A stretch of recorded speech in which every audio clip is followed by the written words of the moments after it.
Excuse the mess. I do need to find some time to clean some stuff up. And what I'm doing right now is making a handle. Now, a good handle is essential in a knife. Well, let's just say that if I've got a bad handle, you're not really going to carry your knife very much. What I've got here is something new I'm trying. It's a German product, Alfarian or something. Essentially, it's an artificial replacement for ivory. Obviously, not allowed to shoot elephants anymore, which is a good thing.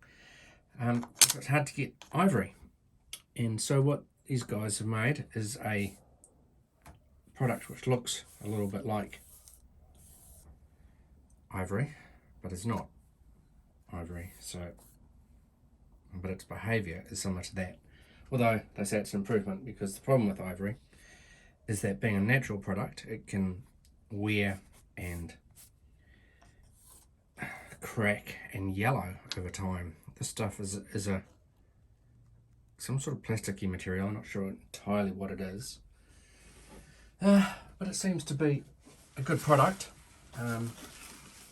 It's got some positive reviews, and I thought I'd give it a shot here and see what it's like. So what I'm doing is mixing up some glue. This is epoxy, West Systems stuff. West Systems seems to be one of the best products around for knife handles. There's probably other stuff which is better, or people claim it better. This is the stuff I can get access to, which in New Zealand is a big consideration, because all the things you can get overseas you can't always get in New Zealand. Whereas this stuff I can. Actually need to buy some more. It's not super cheap, it's not super expensive either, but it's good stuff. So it's a 2-pot system, mix it together, bang bang, and it sets. It's sort of a 5-to-1 ratio of hardener to resin, or resin to hardener. However, we're going to use a lot more of the resin than you do with the hardener, but it seems to be good. Now, so this stuff is a plasticky stuff that is impervious to a whole pile of things. So it's not affected by petrol, or not affected by blood, not affected by mud, doesn't stain. It's not really affected by UV light. If it gets dirty, you can just wash it off. It's fairly easy to work with. It's slightly strange to work with, to be honest, but it's not a bad product to work with. I've had worse, I've had better. It's stable, it won't warp, it won't crack, it won't move. All in all, it's fairly good. It's lighter than I thought it would be. This is the super dense version. I kind of expected dense to be heavy, but it seems to be fairly light. Again, that can be a benefit. So yeah, this is the first time I've used it. Give it a shot. I've also got some new G10. This stuff is olive green. I've used kind of uber bright stuff before. I don't know if I've got any lying around. And I've used kind of red stuff and white and black and other things. G10 is another really good product. It's a lot heavier than this stuff, for instance. If this was all G10, it would be really heavy.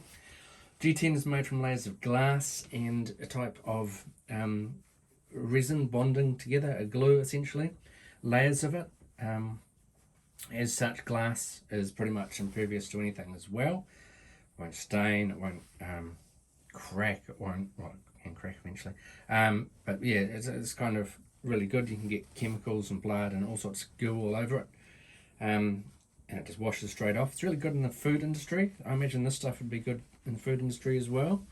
Micarta, as you probably know, is one of my favourite materials, and I'm just trying something different here. It's hard to get white micarta. You can get some. I haven't managed to get hold of any myself, so this is a shot I'm giving. So anyway, clean it off with the acetone so that there's no oils and things on it. Mix up your goo. Some people leave it for 5 minutes. I'm kind of not that fussy. And then you just kind of get it on. You'll notice there's some divots in the back of this. I drill holes in this so that the glue goes in there, and I believe that increases the amount of glue to form bonds. Now, obviously you think, oh, it's in a hole, it's not going to do anything, but it just makes the glue stronger because there's more of it and it's attaching into more things. And so it just seems to work slightly better. Maybe I'm just imagining it, but that's what I've been doing, and it seems to work. Not that you shouldn't try new things, but if you found something that works, you might as well keep doing it. So anyway, I just like to get a good amount on, probably more than I need. And then I take this, try not to get fingerprints all over it, because your fingers contain oil and the oil interferes with it. And then once it's on, you apply pressure. Pressure in this case is just going to be a simple application of clamps. You can see this stuff is uber slippery with the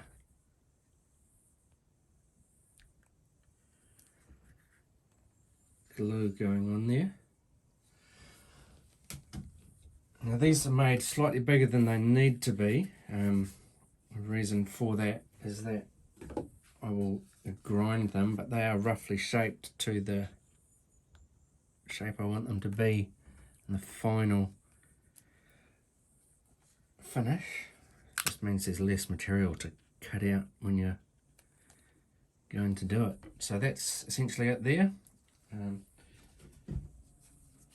take some of that off. It's fairly tight finish. Not quite right. You gotta play around with it and get it just right, because once the glue has set, that's it. You can't get any more play or movement. Obviously you can grind off excess, but you can't make it bigger, which is why I tend just to cut everything slightly oversized and then make it smaller afterwards. That looks good enough to me. So I'll put that one down over there and then on to the next one. As I was saying, if you've got a great knife but a really poor handle, it's kind of useless because you won't find it comfortable to hold, you won't want to use it, you won't carry it with you when you need it.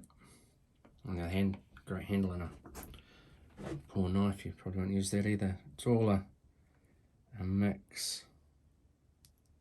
Everything is a combination, lots of different steps that go together. The thing with being a knife maker is that, at least I find, is kind of jack of all trades but master of none. Not that I'm not a master of anything, but really I just like to play around and have a go. Kiwi attitude, I guess. So there we are. Next one. I'll just throw that on, and these will be set in about 24 hours. Okay guys, so maybe I'll just take the time to clean up. Catch you later, stay safe.